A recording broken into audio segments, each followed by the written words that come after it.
Thailand is huge. There are nearly 300 international schools here in Thailand alone. How do you find a pathway for your children? Even the cheapest schools are expensive. You're looking at sometimes a 10 to 20 million baht investment. The world is changing fast, but AI has really changed how we do things. The reality is, if we don't embrace the advancements of a technology, we are doing our kids a disservice and not preparing them for the future. Our job is to teach them to critically think, to understand facts versus opinions. The greatest privilege we ever have as parents is to educate our children well. And that means giving them as many options as they can to have a successful life. All right, so I'm here with Donnah Ciempka. Donnah has spent her career leading and teaching across multiple countries, including Australia, Korea, China, and of course, Thailand. And she served 5 years as the head of school at Ascot International in Bangkok. She sees the Thai education system from some angles that a lot of parents really never get to see, if we're honest. I'm actually inviting her on here, I would say, for a bit of selfish reasons, because I'm, of course, raising my own children here in Thailand, and I have been for the last several years. But I often come to Donnah for advice because she's someone whose perspective I truly do trust. And unfortunately, despite having known Donnah for a few years, she's going to be leaving us in a few days and headed off to Italy. So I thought this would be a good time to have her on the podcast before she goes, get some of her insights. And so, Donnah, I just want to thank you for joining me today. Oh, my pleasure. Thank you. And thank you for saying such nice things. No, but we have had some passionate conversations, right? You and I have been... We had some similar circles here and there, and I think you have a ton of passion around education, of course, being in this for so long. But, you know, honestly, there are also some other things just that are specific to Thailand that I think we just need to build some awareness to. And so that's what I'm hoping we can do today. Absolutely. Given the recent shift, you've just handed off the school to a new head. I'd love to hear from you. How does that feel to almost close that chapter and make a change? Honestly, it's a little bit like handing your baby over to grandma, in the sense that you know they're going to be safe, you know that they're going to be loved, but it's not you.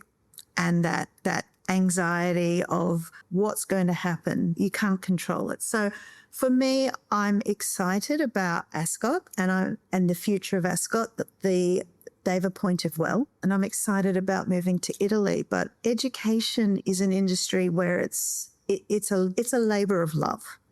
You build relationships with your students, with your families, with your teachers, and so you miss the people. And so for me, it's there's a little bit of bittersweet.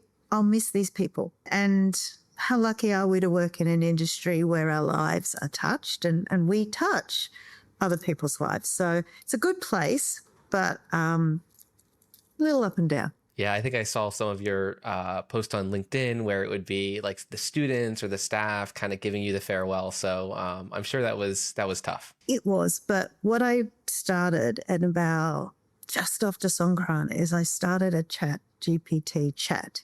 Wherever I have a memory, and it's called What I'm Going to Miss About Ascot. And it's literally for me. And when I have a memory, I voice it in, and it's been building up, and it's been lovely, because for me, it's a nice way to remember all those little things you forget. It's a bit like when someone says, write down all the funny things your children say, and you're like, I'll remember. You don't. It's the same. It's just that remind yourself of all the good stuff, because there is so much of it. Yeah, I love that. Well, we'll probably touch on technology and ChatGPT later on, because obviously that has quite a bit to do with how education is changing too. I'm curious if you have any thoughts about individuals that are arriving to Thailand. What do you think are maybe misunderstandings or things that maybe surprised you when you first came here and after you got acclimated to Thailand? How long have we got? No, I think there's two pieces. There's living and working in Thailand, and then there's living and working in Thailand with children. And I'm going to start with the second, because that's my area of expertise. But when you are an expat, my husband and I have done this. Italy will be our fourth country. and our sixth different city. And we've moved our family the whole time. It really is more than just you. And it really is more than just moving for work. And so understanding your children, where they're at and what they need, I think is significant in any country, but more so in Thailand. Knowing the best pathways for them educationally, I think is a big challenge because Thailand is huge. There are nearly 300 international schools here in Thailand alone. And so how do you find a pathway for your children? How do you navigate activities, ECAs, social and emotional support, medical needs, all of those pieces, I think is a really interesting dynamic here in Thailand. And when I came to Thailand, I just expected it to be tropical, to be lush, to be wonderful, and it is. But you're also living in a very, very busy, in many ways, highly disorganized country, and that's why we love it. And juxtapositions of absolute incredible technology and then things done so incredibly traditionally that understanding Thailand is a unique place. Yeah, I couldn't help but think, as you said that, Donna, of the ladders that you see going up where someone's working on a tangle of cables and, cable lines and everything through the city. And it's just this bamboo ladder with a guy going up and probably with no harnesses or anything on him or whatever. So it's tough. Similarly, I saw a guy doing work on it the other day and he took a photo, which is very common in Thailand, to show your boss that you've done your work. And I'm like, how does the boss know which wire there is the wire he's put in? But it's that old and the new. I've never experienced so much fast-paced technology.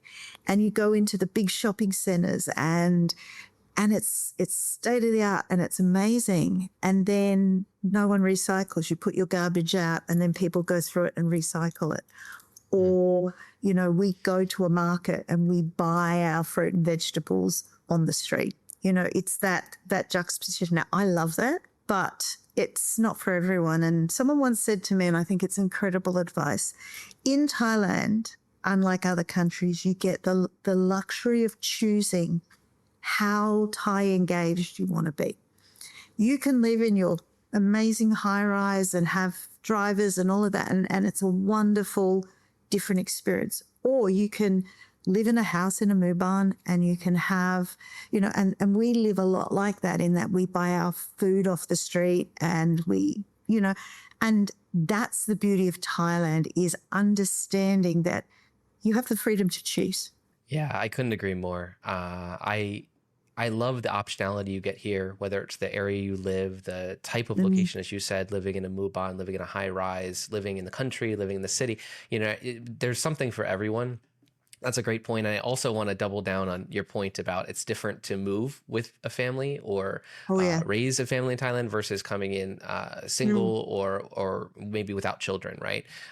Because it is very different. That's a little bit of a tension I get with some of my audience sometimes, because I've done videos like budgeting and stuff like that in Thailand. And sometimes it's a little bit different if you are a retiree or if you are young and, a backpacker, and if you're raising a family here. These are just very different categories, and I'm curious if you agree there. I do think it is very much the core of what I do. And one of the things I like to do whenever I will move to a city is jump on Facebook groups, because I'm not a prolific poster, but it gives you a sense of what's going on. And one of the most interesting posts I see regularly is, what's the best school for my kids in Thailand? And it's like, well, how long's a piece of string? Because there are so many pieces and factors and layers to that question. Then people answer. And once again, the answers are so bespoke to a person's experience. I think it sometimes perpetuates misunderstandings, or I like to call them working theories, ideas that haven't really been worked or teased out. Because gone are the days where every person who went to an international school was a diplomat or a missionary kid or someone working in high corporate. International schools in Thailand are deregulated. So there's a reason there's 300 schools, because Thai nationals can also go to those schools. So it's a very different ballgame. And one of the things I like to say to families is, what's your journey? Why are you in Thailand? what's the plan and where to next, because it really does inform that how you look for schools. Some people are coming here and they plan to settle and make Thailand their home. And I've met many people like that. And so the advice I give them is very different than, say, someone who's coming for 3 years on a very defined diplomat visa, passport, and then going back to home country or going on to another posting. Even things as simple as who's paying your school fees. Is it self-funded? Is it paid by your company? What are your kids like? What are their personalities? What do you hope to achieve? And then more importantly in Thailand, because traffic is the one thing I hate about this country. It's the only thing I dislike about this country. But it's a very real factor in choosing schools. Where are you going to live? Once you have those answers or those ideas, then we're able to advise you better, because bigger doesn't always mean better. Let's use the word top tier schools, large enrollments, beautiful facilities, great programs, but you may not get in. Or you may have a child who doesn't thrive in that environment, or the top tier schools' approach to learning doesn't align with home country's learning. So there's more pieces to this than just go to this school or this school, everyone goes there. I think you're 100% right, Donnah, because as we're talking about it, you have different categories, right? You have someone who's just coming here for a bit. You have people, I mean, again, there's even just the people that don't have family, and we're going to be focusing obviously on the ones that do. But the point is that, when you have children, obviously they become a big center of everything, right? And then it kind of becomes, okay, what do they care about? And then if you do identify a good school or a good location or something that matches their lifestyle, then again, now you might be thinking about where you end up living and what type of house you end up getting, right? So it's, I know for me, again, we moved because of the school, and then we're now thinking what in that region would match what we want. So it's just funny how things flip a little bit when you're looking for a condo and saying, or looking about how can I be next to the beach, versus when you have children, it's going to be a little bit more of how can I make sure my children are comfortable and my children are getting what they're needed.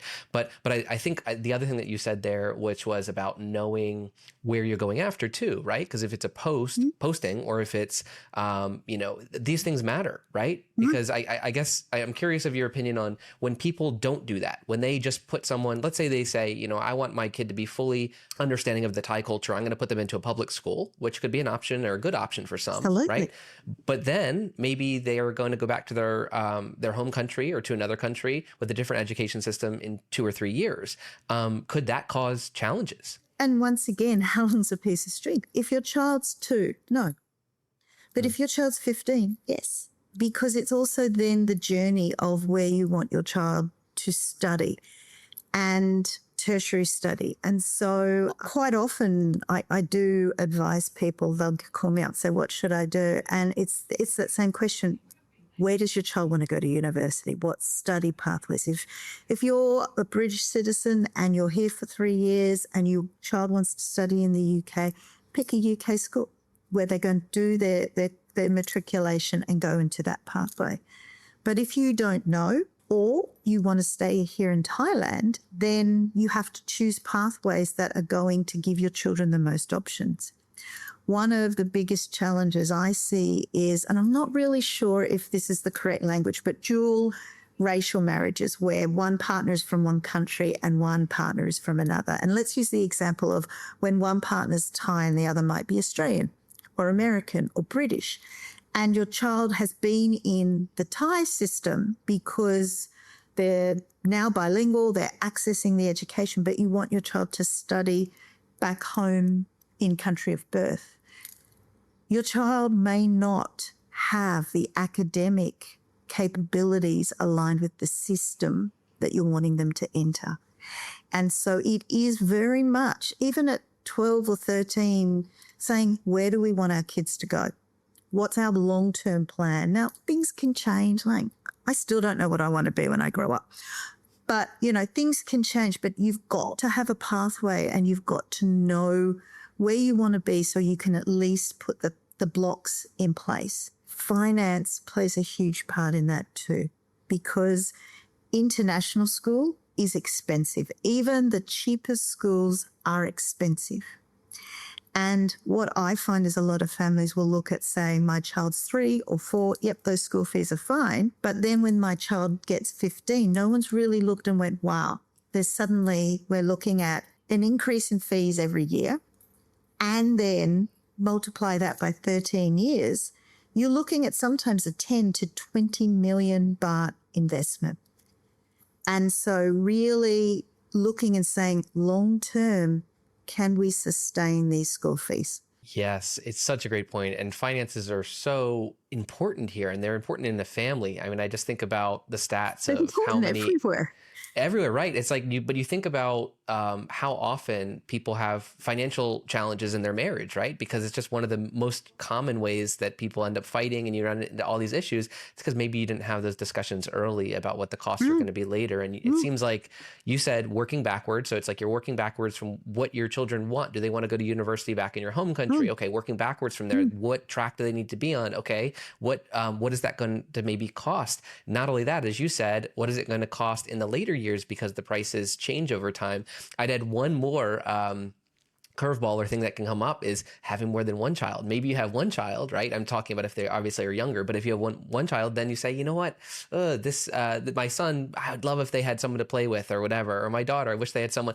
So then you have another one, and then we have this funny thing called that multiplier, and you don't always get discounts when you have two. I just have double school fees, right? And so these are all really important considerations. And so this plays to my question to you is that, Donnah, how is this working? I'm just confused because it just seems like, as you said, fees are high. Now they can be well worth it. There's some really great schools here, but how are people paying for this? And with so many international schools opening, I just don't understand it. Look, I'm with you, Scott. I think once again, gone the other days where 99% of school fees are paid by the company. When I worked in a school in China, we had 1% of our overall school fees not paid by the company. Right now, I think I have 10% of my school fees paid by the company. Most of our fees are paid for by families, and predominantly families working really hard to send their children to school. And then given the state of the Thai education system, and there's nothing wrong with the state of the Thai education system, but it's a monolingual education system. And what we know is language and dual languages and pathways, particularly to university, is what then guarantees success in life for many people's perspectives. And it's really tricky because the world is changing fast. When I went to school, it was study hard so you can be a doctor, study hard so you can be a lawyer. And now I've got students who are nuclear physicists or animators or game designs. I've got graduating students who want to have their own startup. I didn't even know what a startup was at 17. So the world's changed. So it's really hard. Other than a crystal ball, it is about, I think it's about knowing your context. And I know I just said that, but it is really having a good, hard, realistic look at your context. And I suppose the only way I can explain that is what we've done. We have 3 children, 2 adult children, and our son Oscar is 14. And we love Thailand. I love working here, but I looked at Oscar and I went, he's 14. Do I have another 5 more years in my current role, in my current position? And the answer is no. For me, I'm ready for a new challenge. Am I ready to leave Thailand? Not yet, but I've got to do it now because for us, we will move to our new school. Oscar will get settled in, and then you've got 5 years there for him to graduate. And we've made some choices based on the constraints of the situation at hand. And it is very much like that. Many families opt to homeschool their children when they move internationally. Once again, that's great. But if you're not accredited with some organisation back at home, it's not going to count. Similarly, any reputable schools have accreditations with external bodies. So all the good schools here have either WASC, NIASC, or many different American college accreditations. That's done so that those students, their time studying here is recognised back in the US. Most British schools have the same. So it's live this glorious life. Okay, embrace this glorious life, but recognize that you can't wake up one day and want your kid to study in a university and not have done the hard yards and put things in place in order for them to flourish. Yeah, and what a great example of the fact that you're experiencing that now with your son. And as you said, you might enjoy Thailand, but it sounds like it was that crossroads where it's what's right for him, and you can't just hope and pray and cross your fingers and say I think it'll work out. You're being intentional, right? You're making a decision that's right for your family, right? And knowing, and this is where finance comes into it too, knowing what you can afford, but then doing the sums and saying, and what can I afford in 5 years' time? Given that maybe there might, we know the cost of living's doing this. It's never going to do this, okay? And that's the other trap. So when you think about it, 5 years ago, we were in the middle of COVID. We're now heading into a recession. We can't presume that the only way is up financially. So it is that sum too, saying to yourself, can I sustain this? Because moving schools for kids is big. Yeah, it's a great point. And again, I don't mean to be too negative on the finance thing, but it's just the things stack up, right? So I'll just say that with my children, it's you get the school fees, then you have, vans if you'd want to do pickups, then you have the extra activities and whatnot that you do. My kids do taekwondo and stuff, and then there's things after school and there's study groups, and all these things add up. So you have to add a buffer there, and you certainly can't stretch all the way to the end of the rope because, and just assume you're going to get a raise or make more money or whatever. Because that doesn't always work out. And then your question becomes, well, now what happens? Now, if you did end up at the end of your rope and, now, I don't know if you've experienced that, if any of the individuals at your school have, or parents have experienced that, where now they're at the end of their rope and now it's a really tough decision because if there's nothing more there, what do you do now, right? And quite honestly with you, I think that very much that is the reality at the moment. And there are a couple of pieces that I would suggest. And number one is know that in Thailand, international schools increase their fees every year. So all paid for schools, like early years is cheaper than year 13. But then that's usually just tuition fees. And then each year, schools increase their fees generally in line with GPD. So anywhere from 2 to 6%. Okay, so there's that factor in. And then absolutely, it's the expense. As children get older, it's the exams they sit. They're all going to need a device. So it is the buffer. But what we are finding too is many families want discounts and they want to negotiate a discount. And what I would say is I'm all for a bargain, but in education, it's very, very hard to get a discount because we still need to pay the teachers. We still need to deliver the product. And I would be very wary of schools offering discounts because you get what you pay for an education. And so you see a lot of that now, people bartering and wanting a discount. Well, if I offer you a 20% discount, does that mean you come to school 4 days a week? Do you know, it's an interesting dynamic. And then we do get many families who come to the end of the road. And if you're a Thai national, the only other real option is to go back to a Thai school. That's hard because it's a very different framework. It's not better. It's not worse. It's a very different framework. The gaps in learning based on language, the gaps on learning based on academics, but more importantly, kids take a long time to adjust. And I would say there's very few children who don't transition faster than a year. And they may on the outside be like, I've got new friends, this is great. But on the inside, there's a lot going on. And so that's something I do see. I see here more than I've seen anywhere else in the world is families chopping and changing schools. And that worries me from a long-term social and emotional perspective. What we know is friendship, relationships are just as important as reading and writing.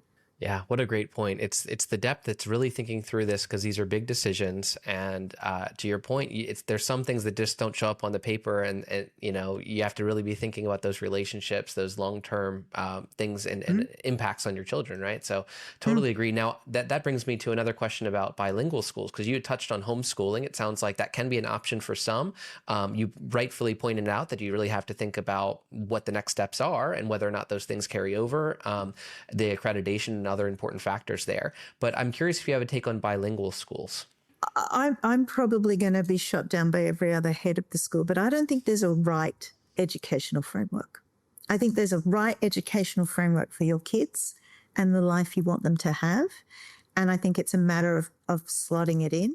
But I think bilingual schools are not new, but they're becoming more and more sexy and certainly much more popular. And they make sense. For somebody who's a long-term resident or is going to be in the school or in the country for a large amount of time so that their children become proficient in the languages, I think it's an excellent option.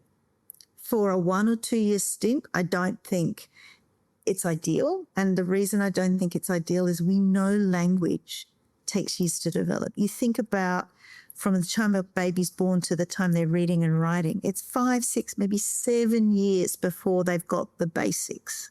Okay. And so if you want a child to be truly bilingual, and that means they're reading and writing in that language, it takes time. And so for a long-term commitment, I think it's an excellent option. I also firmly believe the more language our children use and speak, the more capable they are because intellectually their brains are used to looking at patterns and systems and us flipping and flopping, and that's important. I think from a cultural global citizen perspective, I think it's glorious because it's truly helping our kids see that no one way is right. Every single culture has beautiful, glorious things in it and things that seem a little perplexing to us. So I think bilingual schools have a huge place and it excites me.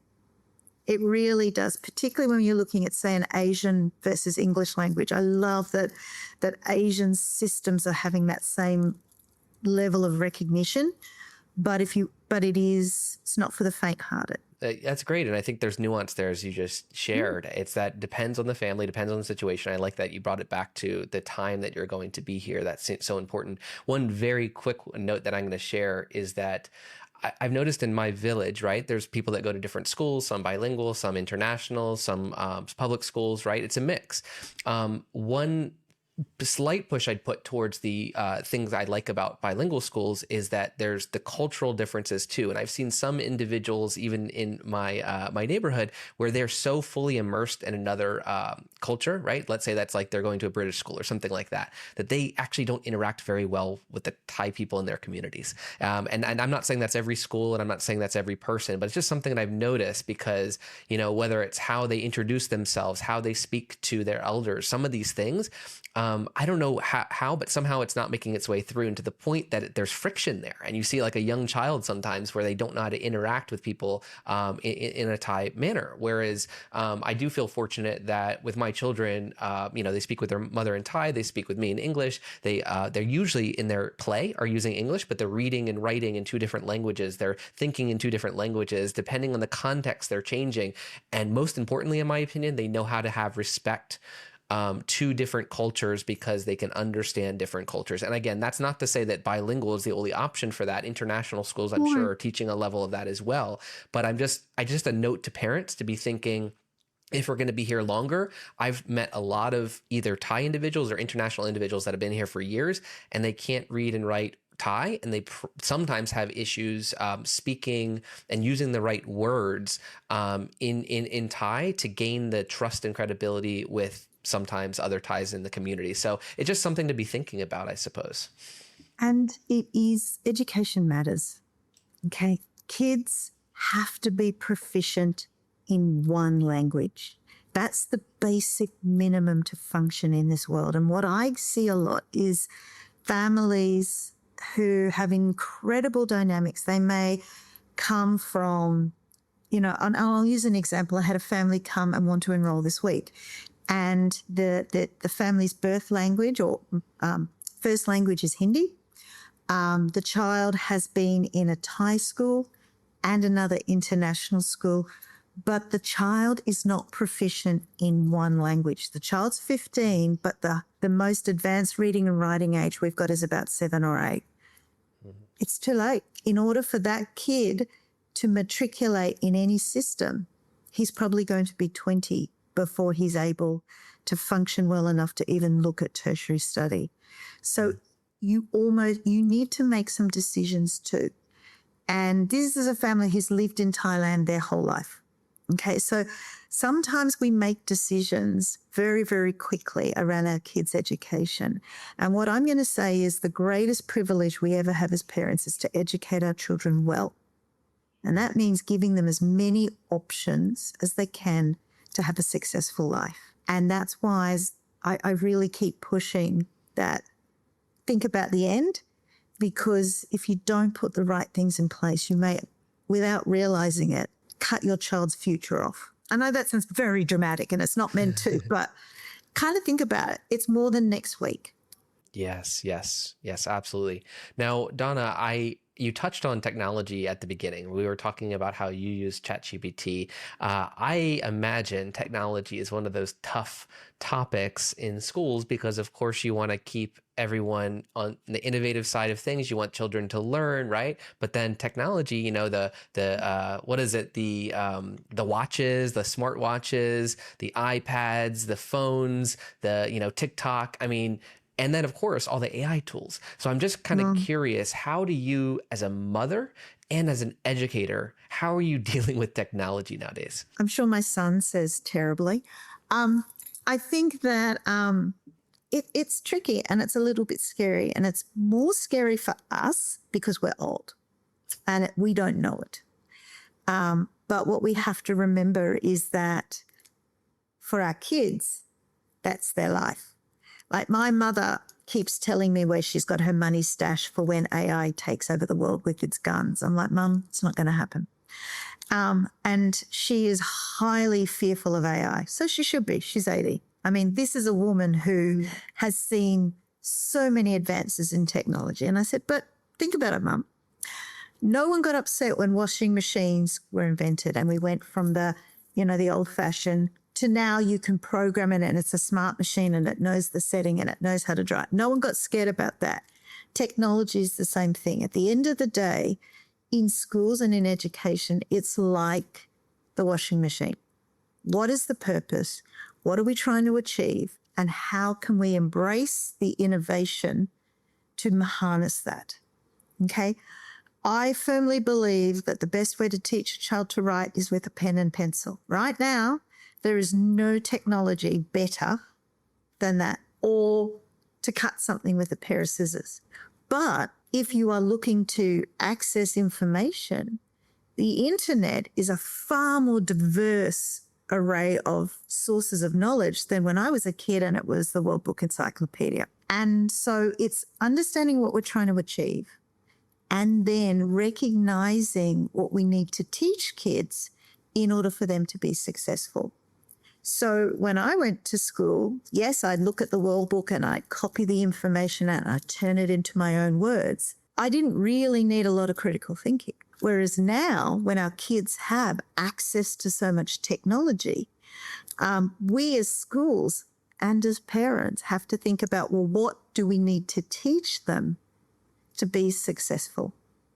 And that's the shift, because the reality is if we don't embrace the advancements of a technology, we are doing our kids a disservice and not preparing them for the future. But in the same breath, it's not all jump in. My son got his first phone at 14, mobile phone. Why? Because he needed it, because he was now staying back for sports and he needed to communicate. Before then, he didn't need YouTube at his fingertips. He could sit and use his brain, and think, and God forbid, read and access information by imagining and living in his head. But when the need for it was to have a phone, then he got one. Similarly in schools, and I think you'll find most schools are very much embracing of that. We only put the tools in front of the kids when they need it to move forward. But AI has really changed how we do things. And it's not the devil. It really isn't. It's about understanding again how it works. And it's then understanding the age of children, what they need and what they need to know. As far as I'm concerned, a 2-year-old does not need AI. In fact, to be completely honest with you, I don't think many children from under the age of 12 need AI in their daily life. Okay? However, as they get older, they do. But our job is to teach them to read and write first. Our job is to teach them to understand facts versus opinions. Our job is to teach them to critically think. Our job is to teach them to look at their sources and to use data, because never before is that the more important piece. And so it is that balance. It's not easy, but also it's very hard, because at schools, we operate in a very different realm to what happens at home. Yeah, I definitely agree, Donna. And I think it is a really hard challenge to deal with it. But you also have to not bury your head in the sand. And you have to have, back to the point of everything we've talked about, have a bit of a strategy. You know, there's nuance there, and you have to have a plan. I'd argue back to parenting is like you can have fights over devices and kids. If you're not creating a policy, if you're actually not formulating and talking through these things, then it's going to bring up stress, right? But I think I always use that simple example of you're going to have fewer fights with your children trying to get the cookies in the grocery store if you have the conversation before going into the grocery store.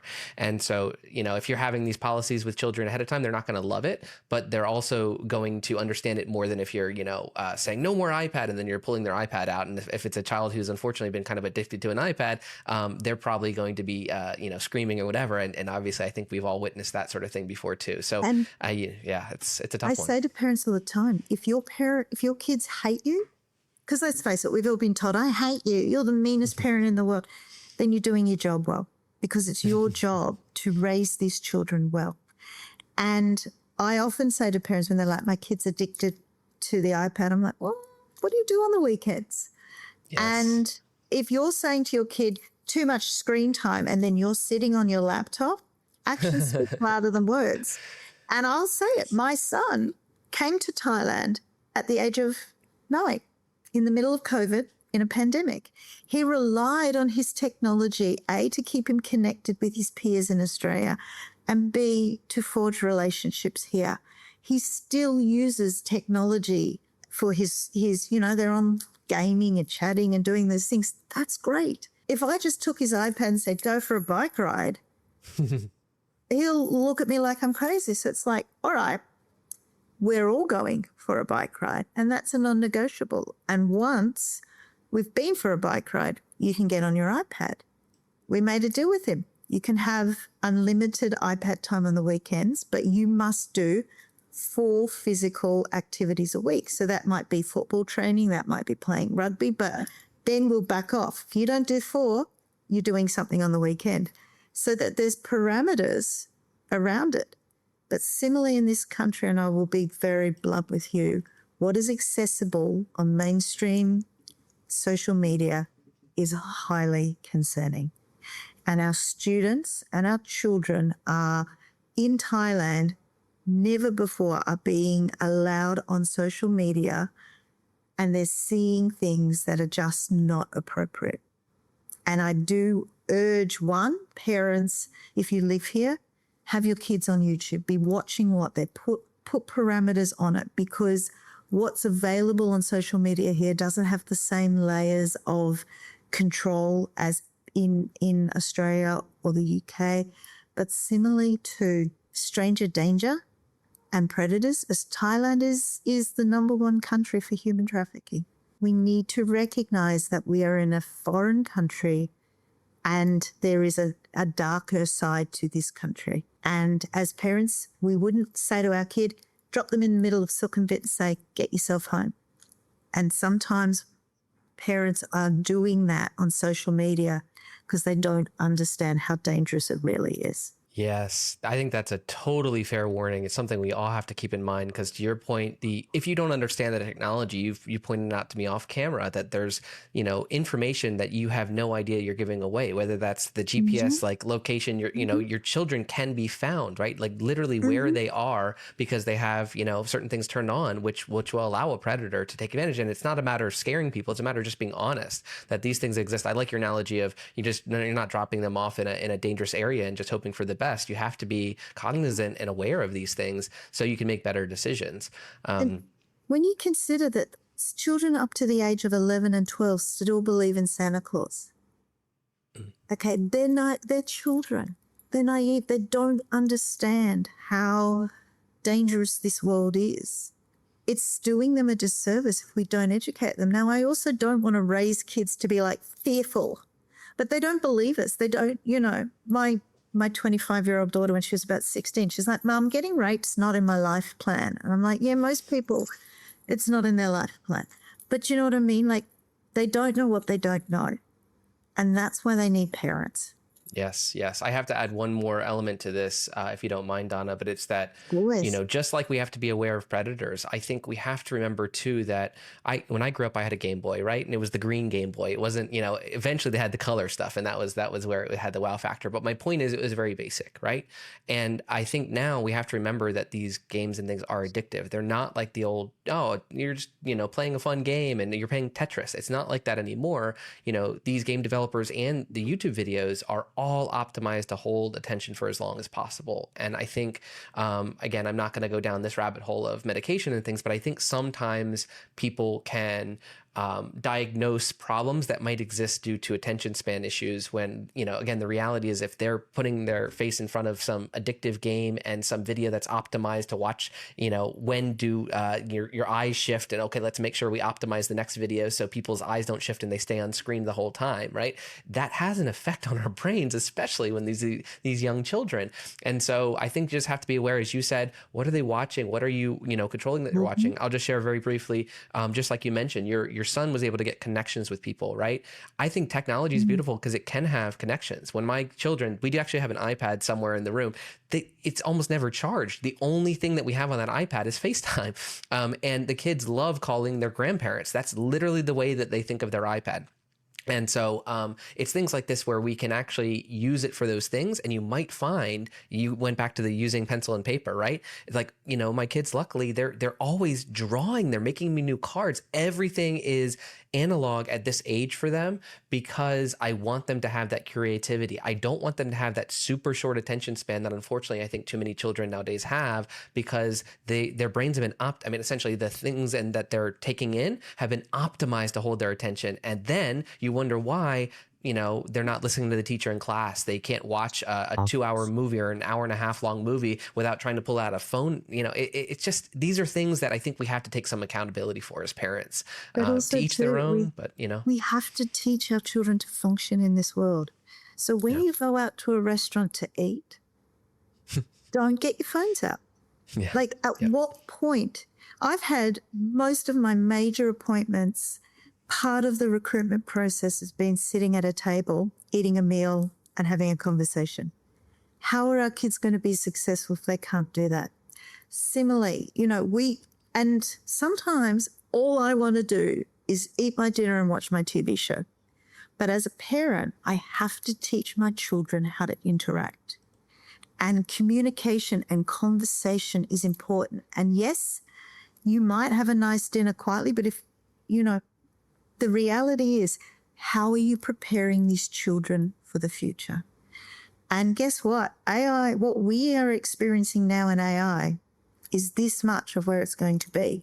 If children aren't asking questions, posing ideas, talking things through with you, how are they going to learn? How are they going to be able to sift things out? And so, yeah, it is. It requires us to parent. Oh, I love that lesson. I love that. I always use the thought or the idea of just, you have to get uncomfortable with discomfort or you get comfortable with change. Like the fact that the only thing that's not going to change is the fact that there's always going to be change, right? You really have to prepare them for this. And as you said at the beginning, there used to be I'm going to work this job, right?